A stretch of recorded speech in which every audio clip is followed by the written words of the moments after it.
Alô Rio de Janeiro, alô Brasil, alô mundo inteiro. Meu boa tarde Rui Sebastião, boa tarde Wanda Fernandes, boa tarde Arali Leonel lá em São Paulo, boa tarde ao Max Stefano também em São Paulo. Meu boa tarde a tantos amigos queridos. O Marco Silva daqui a pouco com a gente, ele lá dos Estados Unidos também vendo o programa, né? É com muito prazer que estamos começando esse programa, agradecendo cada vez mais a audiência de vocês. Muito obrigado, né? Mas muito obrigado mesmo. Pois é, hoje em dia realmente a internet é uma realidade, né? Henrique Valadão, nosso querido amigo advogado Henrique Valadão, brevemente quero fazer uma entrevista virtual com você, viu, Henrique? Através do Zap, naturalmente, nesses tempos aí de pandemia, né? Outro dia eu comentava com o Marcos Velho, lembra o Marquinho, lá da nossa querida Rádio Globo, né? Dos nossos tempos na Globo, né? E ele falou: Fernando, você precisa entrevistar o Henrique Valadão. Eu sei que preciso e vou falar. O Henrique é radialista, além de advogado, além de procurador de justiça, ele é também radialista e é uma figura muito amiga de mais de 40 anos de relacionamento. Então eu terei muito prazer de entrevistar aqui o nosso querido Henrique Valadão. São tantas as coisas que a gente tem que falar. Logo na abertura eu sempre tenho a reverência que faço ao pessoal que admira a arte samurai, a arte dos japoneses. Sabe por quê? Porque esse programa é uma oferta das espadaskatana.com.br. São autênticas espadas samurai que você pode comprar e botar embelezando a parede da sua casa, não é? São verdadeiras obras de arte mesmo. E se você quiser saber mais, após o programa, por favor, acesse espadaskatana.com.br ou ficando no Facebook, você é só botar Espadas Katana com o K, que evidentemente abre aí o perfil. Muito bem, olha, eu estava hoje me lembrando do rádio, né? Às vezes a gente abre falando do Rio de Janeiro, outras vezes a gente abre o programa falando da política nacional que está fervendo, né? E tal, mas há dias que a gente gosta de falar do rádio, os movimentos que o rádio anda fazendo, né? Porque o rádio, na verdade, foi o primeiro veículo para valer mesmo de comunicação através da fala, não é? Claro que antes você tinha os jornais, você tinha os livros, isso é fantástico, é extraordinário. Mas o rádio, quando se tornou rádio, virou mágica para o ouvido das pessoas, não é? Em tempos idos, que não foram os meus, mas eram com certeza o dos meus pais jovens, o rádio ocupava o centro da sala, né? E tinha até aquela toalhinha de crochê que eventualmente as vovós da época faziam. Alô, João Batista Silva Rocha, um abraço grande. E o rádio veio sofrendo mutações, né? Já nos idos dos anos 50, dos anos 60, o rádio era o teatro de quem não podia ir no teatro, porque no teatro mesmo, para valer, os ingressos eram pagos e eram mais caros. E aí surgiu, por exemplo, o teatro aqui no Rio de Janeiro, da Rádio Tupi do Rio de Janeiro, a Rádio Nacional tinha teatro também. Quando a Globo estava na Rua do Russo, ela tinha um teatrinho pequeno, mas não é dessa época que eu estou falando, que a Globo não era dessa época. Na verdade, a Rádio Nacional, né, foi a grande rádio que potencializou o teatro no Brasil, potencializou o rádio-teatro no Brasil. E a gente ouvia isso quando criança, quando me aconteceu. Alô, Alexandre Norões Venetilo, ou Noróis Venetilo, abraço, né? Muito bem. E quando aconteceu a minha paixão pelo rádio, foi justamente por isso. Porque eu, embora nascido, como falo sempre, em São Paulo, lá em Cruzeiro, São Paulo, mas fui para Minas com 2 anos de idade e meu pai adorava ouvir rádio, né? E era o principal veículo. Quando surgiu televisão na minha casa, eu já era provavelmente um menino de uns 13, 14 anos de idade. A primeira televisão, aquele móvel enorme para uma tela pequenina, quase redonda, me lembro como se fosse hoje. Mas nos anos que antecederam só havia o rádio, né? E o rádio fisgava a gente pelo talento dos seus profissionais. Eu me lembro que uma das coisas que eu mais admirava no rádio era a radionovela, daí a minha vocação para no passado ter sido ator, né? E pensar até que ia seguir uma carreira como ator e acabei comunicador, mas são outros 500. Vamos ficar fixo lá nos anos 60 na cidade de Juiz de Fora. Então o rádio nos trazia informação e nos trazia diversão. Nas rádios novelas, por exemplo, a Rádio Nacional tinha para crianças como eu era, com 7, 8 anos, 9 anos de idade, as histórias do tio Janjão. Olha que bonitinho, né? As histórias do tio Janjão. Era uma delícia ouvir, você e fechava os olhos, imaginava os personagens, como era fulano, como era Beltrano, né? E para os mais adultos, tinha Jerônimo, o herói do sertão, né? Que era um herói nacional, um herói brasileiro, que montava a cavalo. E eu tenho até a impressão que o Jerônimo acabou potencializando isso, quem pode dizer é o Tarcísio Meira. O Jerônimo acabou potencializando o Irmãos Coragem, que foi a primeira novela de grande sucesso da TV, ainda em preto e branco. Mas então por que eu estou dizendo isso? Porque naquela época o rádio era talvez muito inteligente nesse particular das novelas, porque quando tinha uma novela para criança, tipo Tio Janjão, como eu falei, ela pegava o garoto, quer dizer, do ponto de vista de se apaixonar pelo rádio, né? Tinha uma história para ele, que era contada para o universo dele. Quando mais adulto, ela, aspas, pegava, no sentido de apaixonado, o cidadão mais adulto, e aí tinha opções as mais diversas. No teatro, ou por outra, no auditório, né? O teatro, no auditório, tinha as grandes músicas, onde brilharam pessoas como cantores, como Calbi Peixoto, como Marlene. Nossa, mas tem tanta gente, a Maísa, a Gata Mansa, né? A Marion Duarte, nossa amiguinha que está aí até hoje também, uma das rainhas do rádio, né? Tanta gente famosa por ali passou, Tito Madi, né? É que eu estou falando aqui de improviso e depois que passar tudo, puxa, esqueci de fulano, esqueci de Beltrano, Nora Ney, por exemplo, né? Jorge Cury, tanta gente, já aí como narrador e tal. Quer dizer, então, era o rádio um grande comunicador. E eu ouso dizer que o rádio deu origem à televisão. Não é verdade? Porque, por exemplo, quem foram os nossos primeiros na televisão? Com certeza ali estava a Araciba Lavanian, né, que hoje está hospitalizada, e Deus permita que ela consiga se superar. Eu acho que vai se superar. Olha só, o Alexandre Noronha Venetilo, a rádio é essencial na carreira de cantores, e sou pai da cantora Fernando Aires, mas do cantor, deve ser isso, né?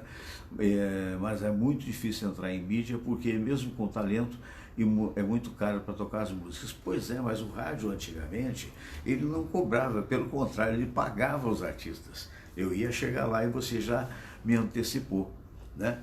E o rádio, na época que eu peguei ainda, e peguei um bom tempo, isso nos idos de 60 em diante, de 80 e 90, geralmente havia sim negociações de gravadoras para com a rádio, dava brindes em troca de tocar a música. Mas quando nós comunicadores gostávamos de uma música, a gente tinha liberdade para tocar, né? Isso nessa época até os anos 90 por aí.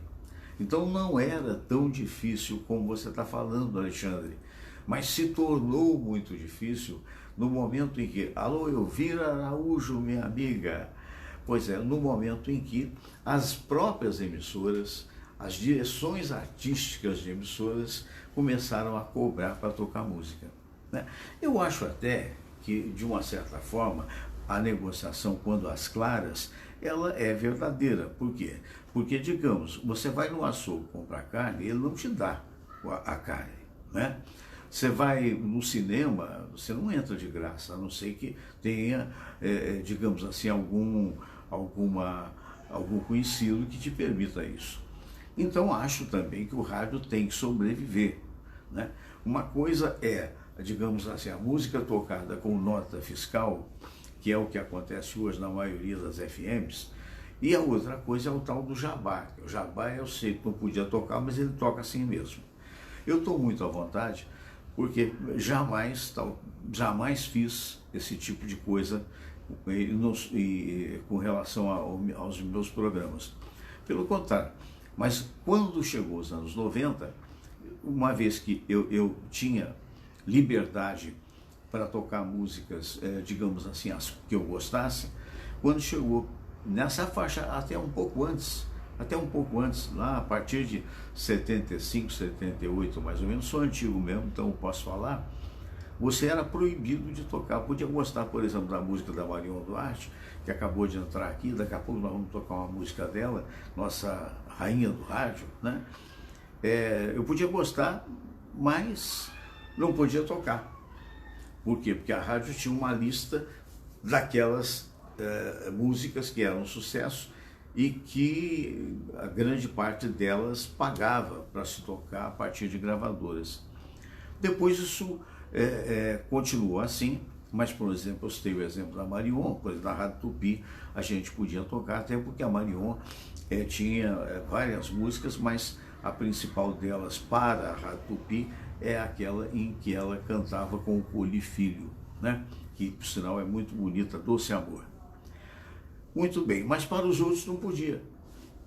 E a situação ficou tão estranha, que, para vocês terem uma ideia, certa feita, um diretor de rádio, na época da Rádio Tupi, aliás, o Clever Pereira era coordenador, quero mandar um abraço para o Clever.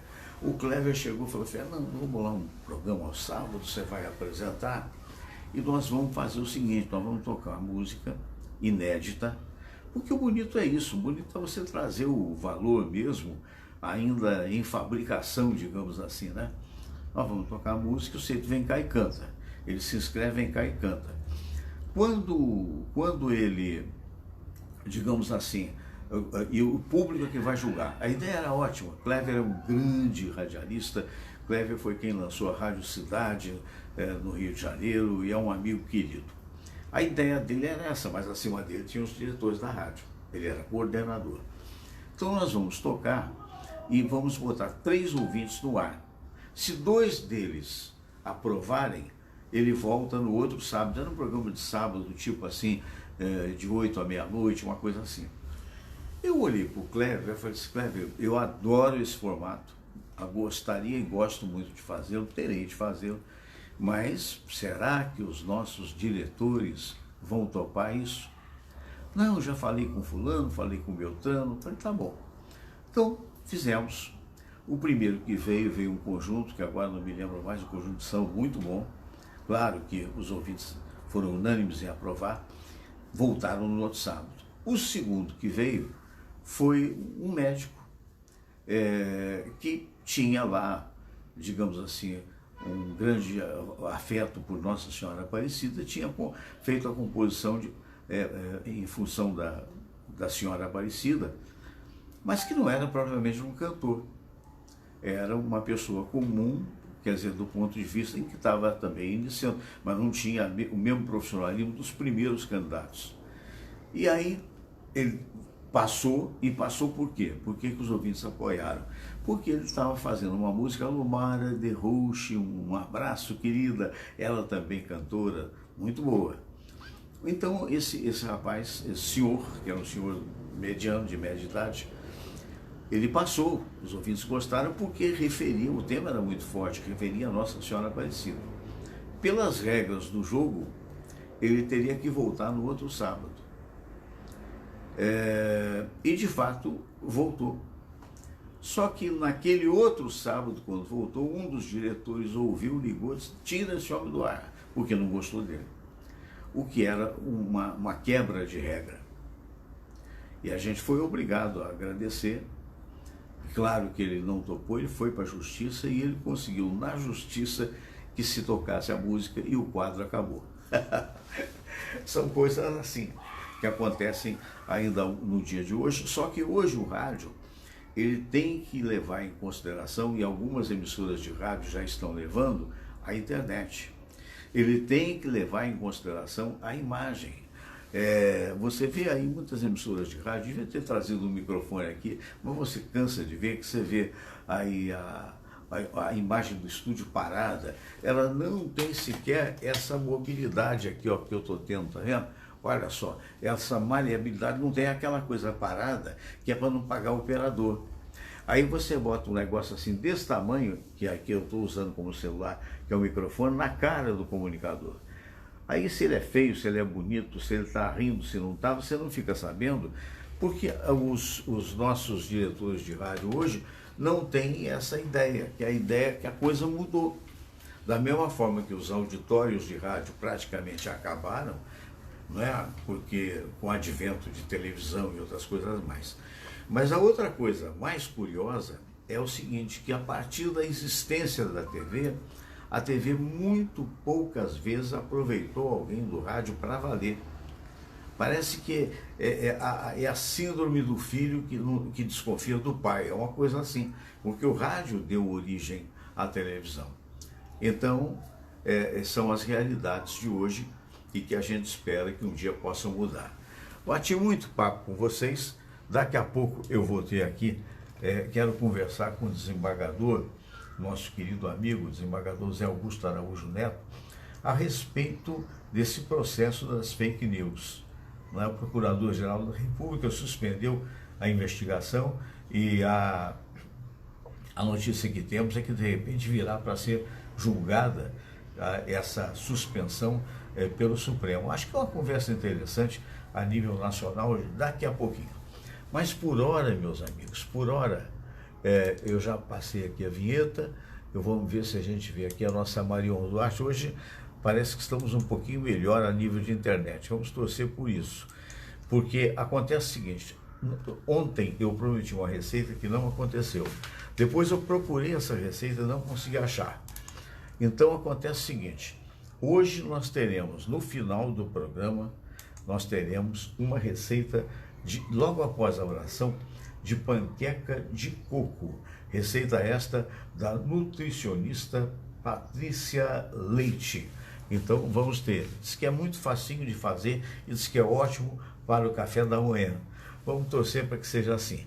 Já que eu falei da Marion Duarte, olha só, Romaria. Com brilha sol,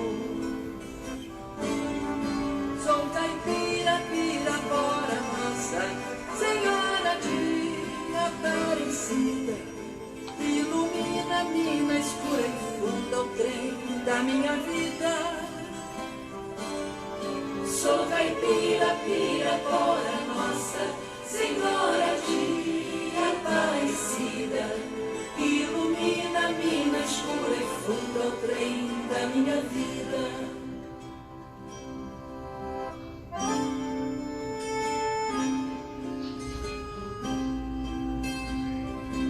O meu pai foi peão, minha mãe solidão, meus irmãos perderam-se na vida à custa de aventuras. Descasei, joguei, investi, desisti. Se a sorte eu não sei, nunca vi. Sou caipira, pirapora, nossa senhora de Aparecida, ilumina a mina escura e funda o trem da minha vida. Sou caipira, pirapora, nossa senhora de Aparecida, ilumina a mina escura e funda o trem da minha vida.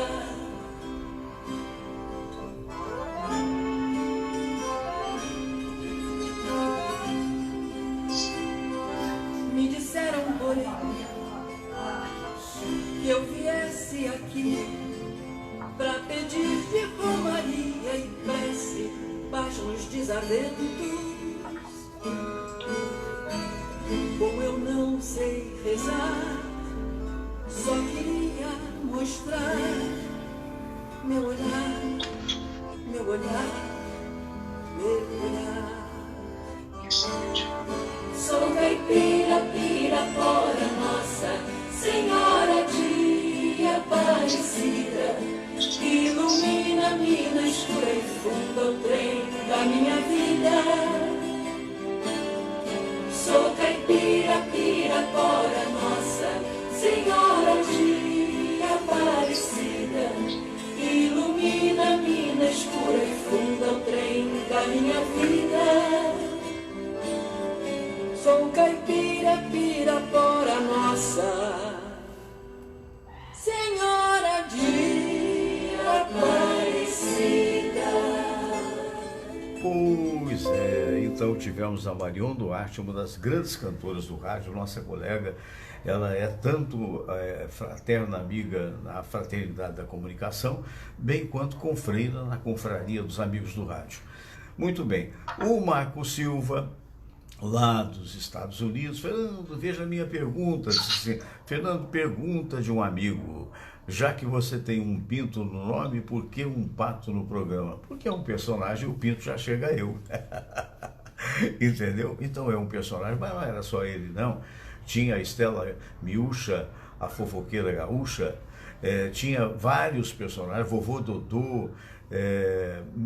Nossa, isso eram personagens que a gente fazia no rádio durante muitos anos, porque, não sei se você sabe, ao longo da minha carreira, durante um certo tempo aí como ator, eu dublei inúmeros filmes e já há muitos anos atrás, deixei de dublar desde a época dos anos 80, e gostava até de fazer. Então isso aí é uma questão de dom, né? Eu tinha condições de fazer várias vozes, principalmente a nível de desenho animado, e fazia legal. Então surge aí os personagens e a gente vai fazendo na medida do possível. Zé Roberto Grandinetti, meu primo, um abraço. Dolores Martins, grande abraço. Não é? Quem mais aqui, gente? O Zé Roberto já falei. A Denise Guzmán Silva também está vendo a gente. Um abraço para você, Denise. Muito bem, e agora eu estou na linha com ele, que é o desembargador José Augusto Araújo Neto, nosso querido amigo, e que vai conversar com a gente agora. Muito boa tarde, doutor José Augusto. Boa tarde, Fernando Sérgio. As coisas estão fervendo, né? Na imprensa, pipocando aí notícias, e a gente está aqui para fazer algumas considerações a respeito disso, né? Vamos ver o que você pretende tratar para a gente fazer algumas considerações. Perfeito. Doutor José Augusto, com a sua vasta experiência como advogado, como promotor, juiz, desembargador, enfim, que é o ápice da carreira, né? Que é uma carreira muito bonita, por sinal, tem uma experiência vasta. E a gente está vendo aí investigações aqui no Rio de Janeiro com relação à saúde, ao governador, ao secretário de saúde.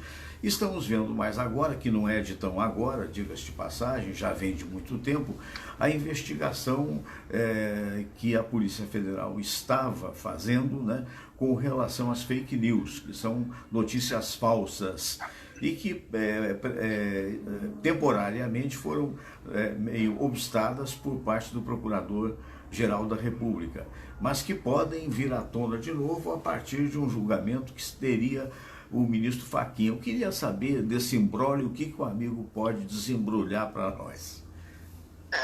Eu vou começar falando dessas fake news, que esse inquérito pode ser examinado sob 2 pontos de vista. O primeiro, da necessidade da investigação. E o segundo, a respeito da formalidade do inquérito, como é que ele foi instaurado e como é que ele está se desenvolvendo. No que respeita à necessidade da investigação, ou seja, no que respeita à questão substancial do problema, eu entendo que foi instaurado corretamente uma investigação para apurar isso. Porque nós estamos vivendo hoje no Brasil uma situação mais conturbada do que na própria época da campanha eleitoral. Hoje nós vemos aí pela imprensa e pelas redes sociais o tempo todo tratando de questão política como se nós tivéssemos uma campanha política.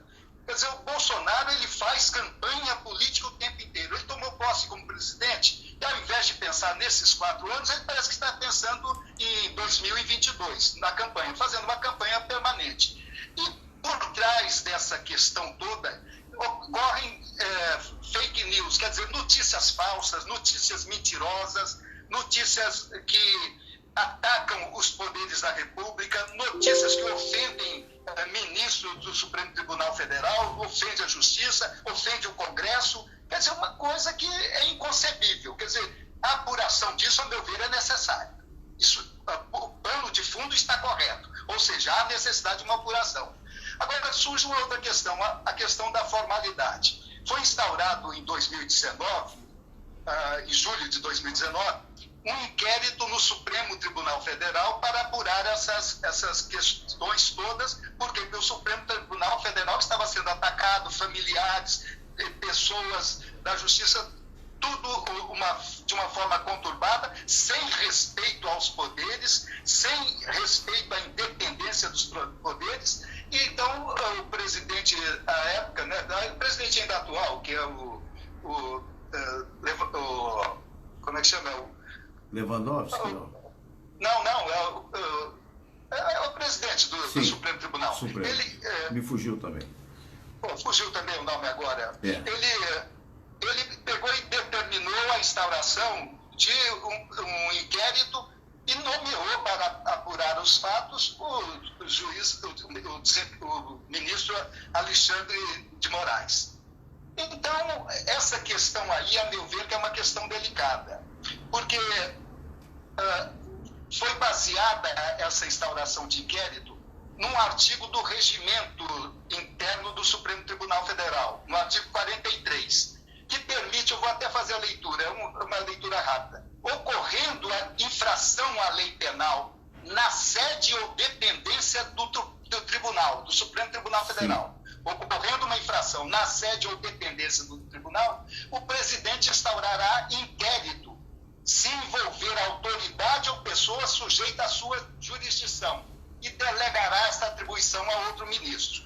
Então aí foi feita uma interpretação extensiva demais, a meu ver, entendendo que seria sede ou dependência do tribunal todo o Brasil, porque os ministros estão em vários lugares, a atuação é em todo o território nacional. E instaurou-se um inquérito que, ao meu ver, acabou colocando os ministros do Supremo Tribunal Federal ao mesmo tempo em vítimas de um crime, investigadores desse crime e os julgadores desse crime.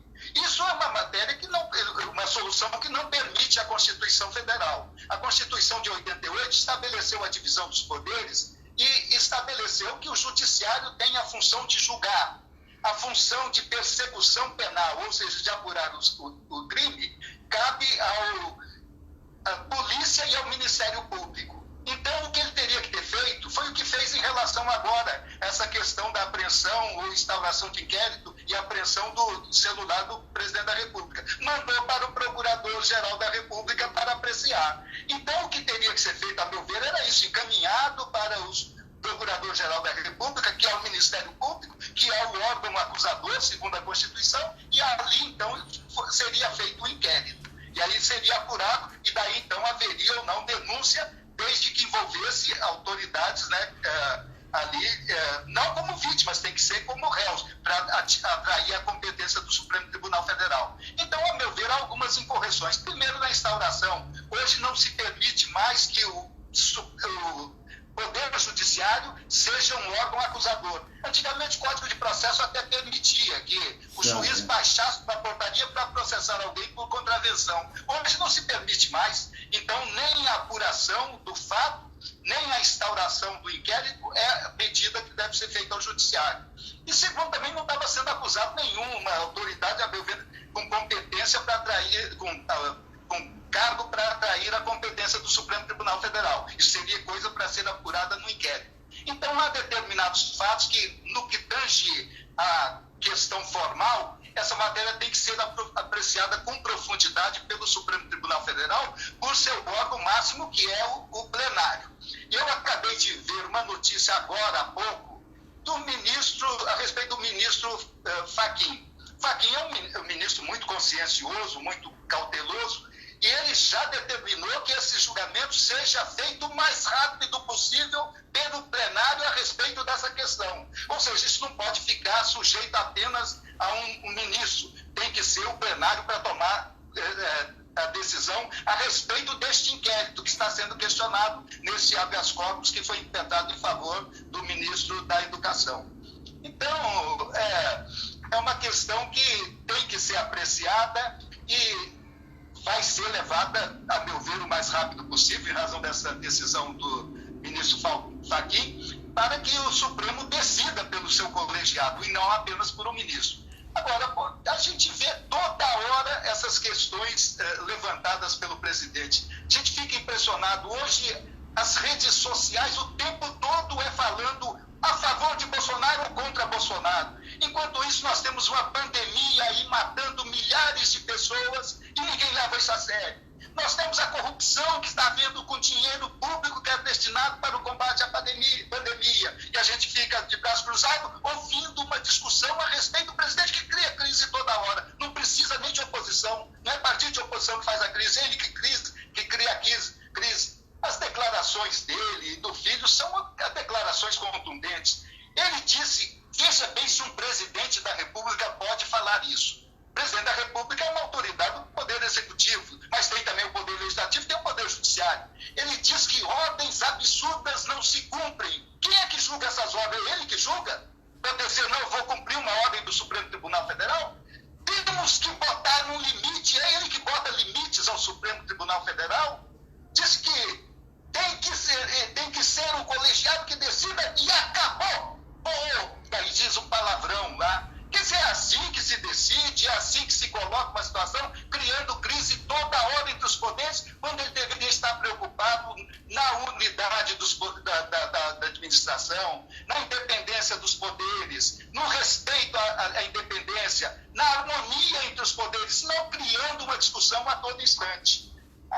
Então é uma questão muito difícil que a gente vê. Quer dizer, um Brasil dividido, um Brasil que a gente já viu em matéria de pandemia totalmente dividido.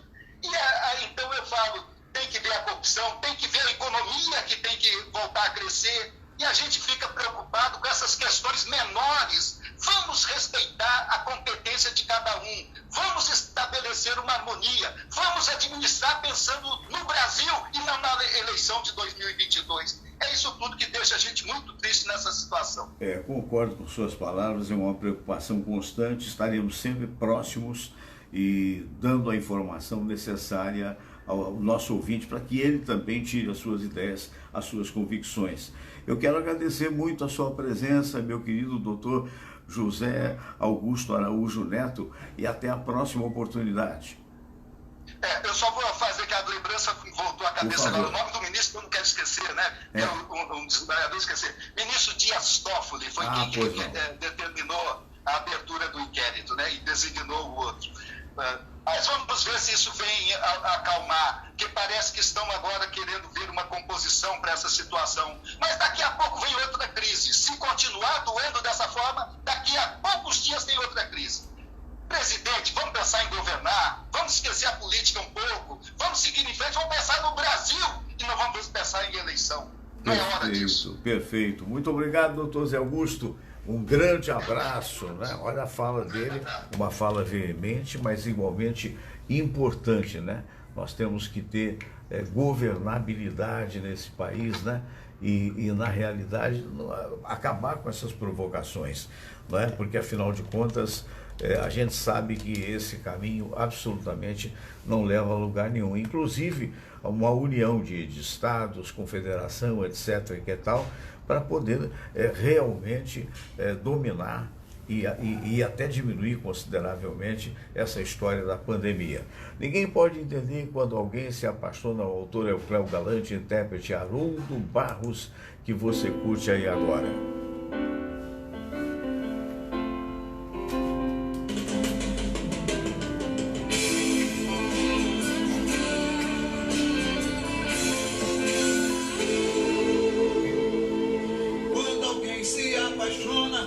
Fica bobo, fica louco, perde a razão. Não adianta adianta conselhos, está preso, dominado pelo coração. Eu juro, não posso entender. Repare, você pode ver.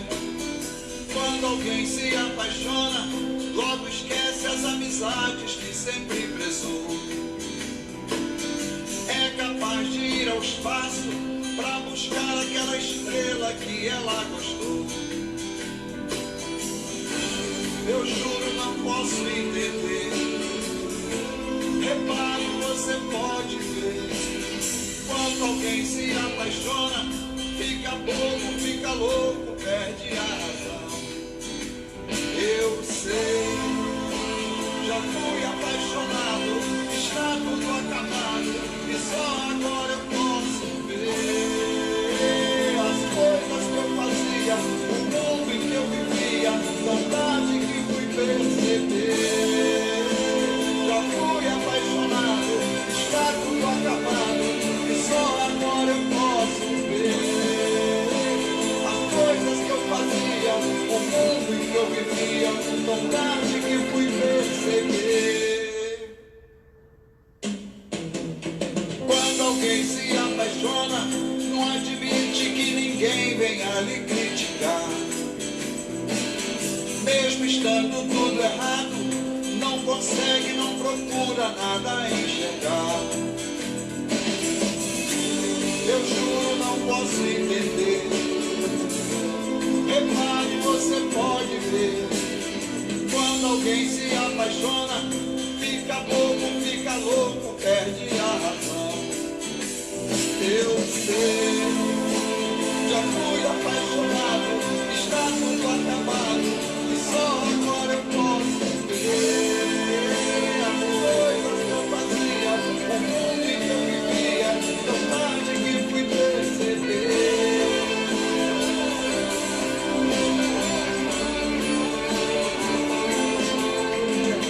Quando alguém se apaixona, fica louco, perde a razão. Não adianta você, está preso, dominado pelo coração. Quando alguém se apaixona, fica louco, perde a razão. Não adianta você, está preso, dominado pelo coração. Quando alguém Pois é, minha gente querida. Alô, alô, olha o nosso querido amigo o Haroldo Barros, quando alguém se apaixona, que você curtiu aí. Você sabe que o Dr. Luiz Aibinder, psicólogo dos mais conhecidos, colabora aqui com o programa, né? Sempre às segundas-feiras ele tem presença marcada aqui conosco, ele participa também de programas de rádio e ele próprio tem um canal do YouTube dele, o canal do YouTube com o professor, nosso querido amigo Luiz Aibinder.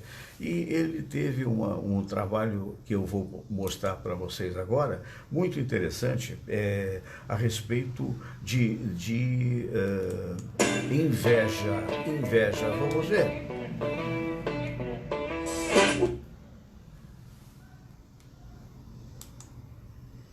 O tema do nosso vídeo de hoje é inveja. E o primeiro caso de inveja registrado no mundo foi de Caim, que matou Abel. Abel fez oferendas a Deus, Caim também as fez. Deus deu preferência, deu mais valor às oferendas de Abel. Caim, invejoso, o matou. As pessoas odeiam aqueles que as fazem sentir a própria inferioridade. A inveja é um pecado capital porque a pessoa ignora as próprias bênçãos e fica focalizada nos bens alheios. Ela é um dos seis pecados capitais. A inveja talvez seja o pior, porque o indivíduo invejoso não desfruta de nada. Enquanto, por exemplo, na gula você desfruta do prazer da comida, da luxúria, do prazer do sexo, assim por diante, você tem algum tipo de prazer, na inveja só desprazer. Dos 7 pecados, meu entendimento, seria o pior. A inveja não se limita apenas à tristeza pelo bem alheio, mas ela tem também a característica da alegria pelo mal alheio. Quando a pessoa perde aquilo que você invejava, você se sente alegre. A inveja decorre, é filha da comparação. Recomendo que vocês vejam o vídeo anterior que fala apenas sobre comparação. Aprendemos a nos comparar desde cedo. Pequenininha, a criança já é comparada com seus irmãos, com seus priminhos, isso em casa. Cresce na escola, é comparada com os coleguinhas. Cresce no trabalho, é comparada com os colegas de trabalho. Na vida adulta, nós nos comparamos, já interiorizamos esse comportamento de comparação. Nós comparamos o nosso carro com o do nosso vizinho, a nossa aparência física com a aparência de alguém, a nossa casa com a casa de alguém, a nossa gordura, nosso peso, a nossa magreza. Nós vamos vivendo, nos comparando e assim abrimos a porta para sentimentos de impotência, de inferioridade, de tristeza e até mesmo de depressão, que é o resultado final da inveja. Se você parar de se comparar, a inveja acaba. Existe inveja positiva? É uma pergunta que me fazem com muita frequência. A resposta é não, porque a inveja implica desejar o mal alheio, desejar que a pessoa perca aquilo que ela tem. Então não existe inveja positiva. O que seria positivo seria você admirar o que a pessoa tem. E essa pessoa até te fez algum favor, porque ela já mostrou que é possível obter aquilo, e se você percorrer o mesmo caminho, seguir os mesmos passos, possivelmente você conseguirá obter a mesma coisa que ela obteve. Então a admiração é positiva, a inveja é negativa. A palavra inveja vem do latim que diz eu vejo, e admirar é olhar para. Ambos têm a ver com a visão. Enquanto que a inveja corrói, a admiração motiva a pessoa. Existem 3 sentimentos que nós costumamos confundir. O Zuenir Ventura fez uma boa definição. Ele disse o seguinte: ciúme é querer manter o que se tem, cobiça é querer o que o outro tem, e inveja é querer que o outro perca aquilo que ele tem. Explicando melhor, se eu tenho ciúme da minha mulher, eu não quero perdê-la para ninguém. Se eu cobiço a mulher de outro, eu quero conquistar essa mulher para mim. Se eu tenho inveja da mulher de outro, eu torço para que ele perca a mulher, mesmo que eu não a ganhe. Essa é a diferença entre os 3 sentimentos que geralmente dá alguma confusão. E uma coisa interessante na inveja é que a proximidade aumenta a inveja. Ou seja, dificilmente uma pessoa, um homem, por exemplo, terá inveja do príncipe Charles, do Bill Gates, do Bill Clinton.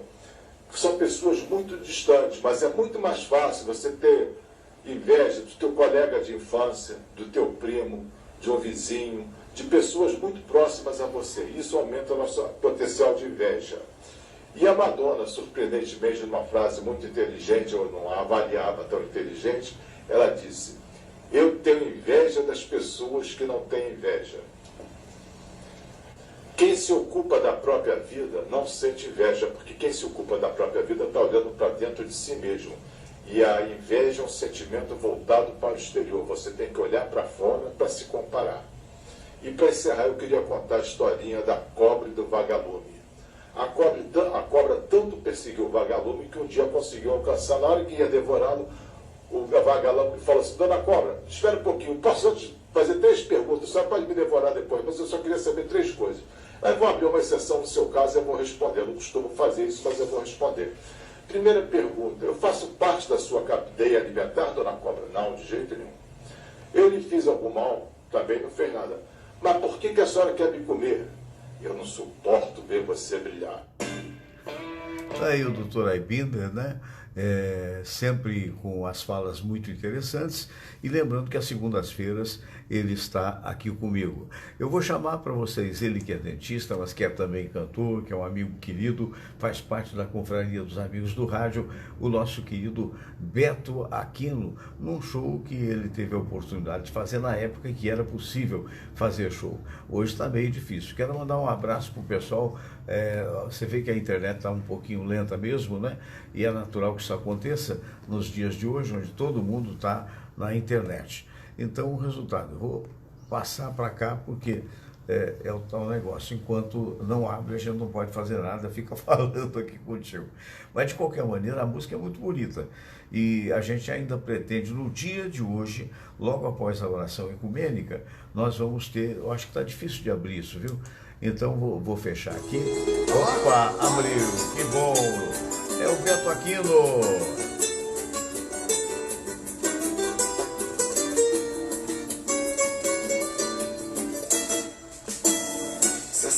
apertar, me liga que eu vou te buscar.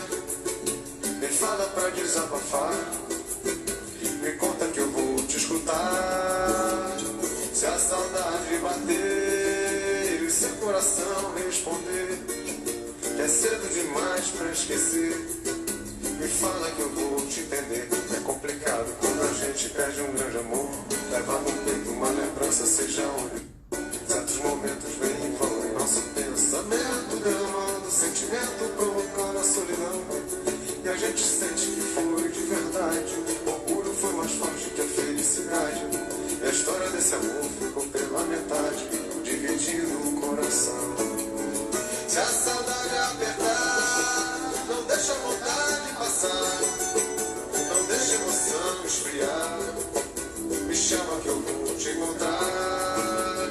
Se a saudade bater, você não precisa esconder, pergunta que eu vou responder, que eu vivo esperando você.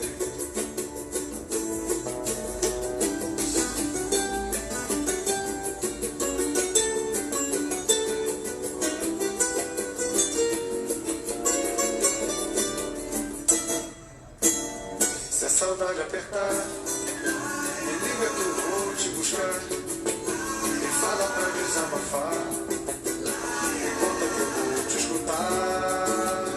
Se a saudade bater e seu coração responder que é cedo demais pra esquecer, me fala que eu vou te entender. É complicado quando a gente perde um grande amor, leva no peito uma lembrança, seja onde for. Certos momentos vêm e vão em nosso pensamento, derramando sentimento, provocando a solidão.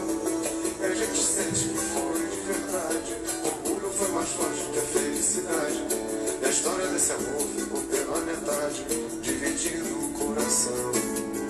Se a saudade apertar, não deixa a vontade passar, não deixa a emoção esfriar, me chama que eu vou te encontrar. Se a saudade bater, você não precisa esconder, pergunta que eu vou responder, que eu vivo esperando você. Se a saudade apertar, não deixa a vontade passar, não deixa a emoção esfriar, me chama que eu vou te encontrar. Se a saudade bater, você não precisa esconder, pergunta que eu vou responder, que eu vivo esperando você. Música de Carlos Cola, né? Com o Beto Aquino, Se a Saudade Apertar. Olha, daqui a pouquinho, após o momento de oração, nós vamos ter aqui nada mais, nada menos do que a nutricionista Patrícia Leite com a receita de panquecas de coco. Diz ela que é melhor a pessoa fazer isso em casa do que comer pão de manhã. Olha, a aparência é ótima. Daqui a pouquinho, logo após o momento de oração. Vamos todos rezar a prece de Cáritas e depois a oração ecumênica que um dia Jesus nos ensinou. Deus nosso Pai, que sois todo poder e bondade, dai a força àqueles que passam pela provação. Dai a luz àquele que procura a verdade. Põe no coração do homem a compaixão e a caridade. Deus, dai ao viajor a estrela guia, ao aflito a consolação, ao doente o repouso. Pai, dai ao culpado o arrependimento, ao espírito a verdade, à criança o guia, ao órfão o pai. Senhor, que vossa bondade se estenda sobre tudo que criastes. Piedade, Senhor, para aqueles que não vos conhecem. Esperança para aqueles que sofrem. Que a vossa bondade permita aos Espíritos Consoladores derramarem por toda parte a paz, a esperança e a fé. Deus, um raio, uma faísca do vosso amor pode iluminar a terra. Deixai-nos beber nas fontes dessa bondade fecunda e infinita, e todas as lágrimas secarão, todas as dores se acalmarão. um só coração, um só pensamento subirá até vós, como um grito de reconhecimento e de amor. Como Moisés sobre a montanha, nós vos esperamos com os braços abertos, ó bondade, ó beleza, ó perfeição. E queremos de alguma forma alcançar a vossa misericórdia. Deus, dai-nos a força de ajudar o progresso a fim de subirmos até vós. Dai-nos a caridade pura, dai-nos a fé e a razão, dai-nos a simplicidade que fará de nossas almas o espelho onde há de se refletir a vossa santa imagem.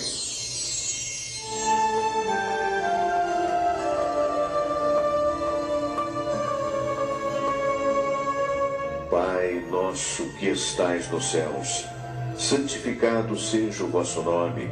Venha a nós o vosso reino. Seja feita a vossa vontade, assim na terra como no céu. O pão nosso de cada dia nos dai hoje. Perdoai, Senhor, as nossas ofensas, assim como nós perdoamos aqueles que nos ofenderam. E não nos deixeis cair em tentação, mas livrai-nos de todo mal. Porque teu é o poder, e tua é a glória, por todo sempre. Amém. Amém. Pois é, não é, minha gente querida? Então, promessa é dívida. Quero mandar um abraço para o Otávio de Melo, lá em Santa Catarina, não é? E nós vamos agora para a receita. A receita, olha que coisa bonita essa panqueca. Dá uma olhada nisso, meu Deus do céu. Vou até encher a tela um pouquinho mais para você ver a receita. Não coma pão, essa delícia rápida vai te conquistar. É o que a moça escreveu do canal da Patrícia Leite, a nutricionista Patrícia Leite, com vocês agora. Eu recomendo o canal dela no YouTube. Vamos lá.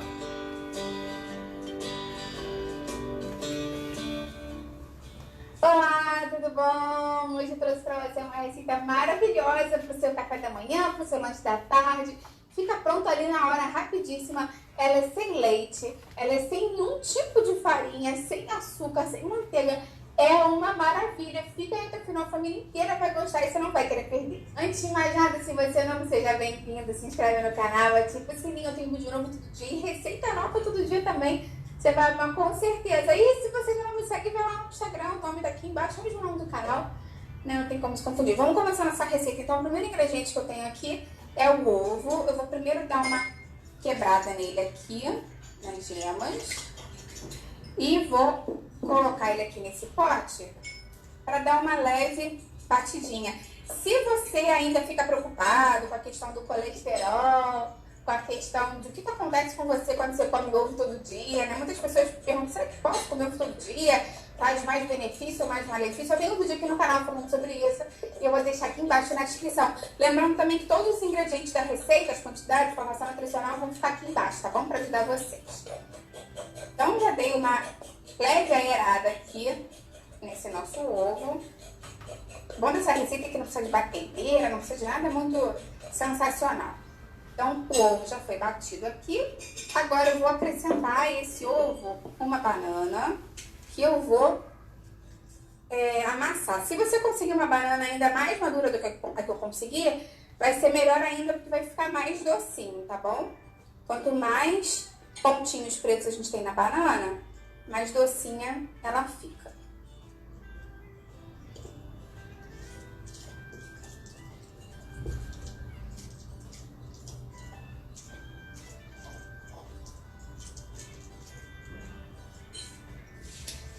Quando você fizer essa delícia, me marca lá no Instagram que eu vou querer ver como ficou a sua. Vou então botar aqui a banana no ovo. E para dar uma liga, eu vou colocar coco ralado sem açúcar. Aqui, coco aqui ainda. Então a gente mistura tudo aqui bem.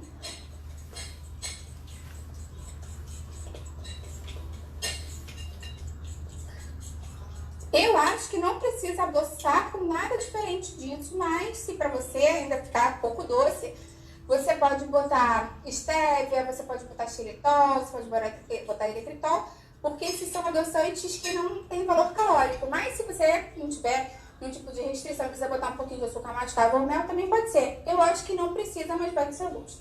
Espera aí agora então que a gente vai passar para a segunda etapa. Voltando então, eu já tenho aqui tudo organizado, botei a minha panela, a minha frigideira para já esquentar um pouquinho, vou botar um pouco de óleo de coco aqui para não grudar.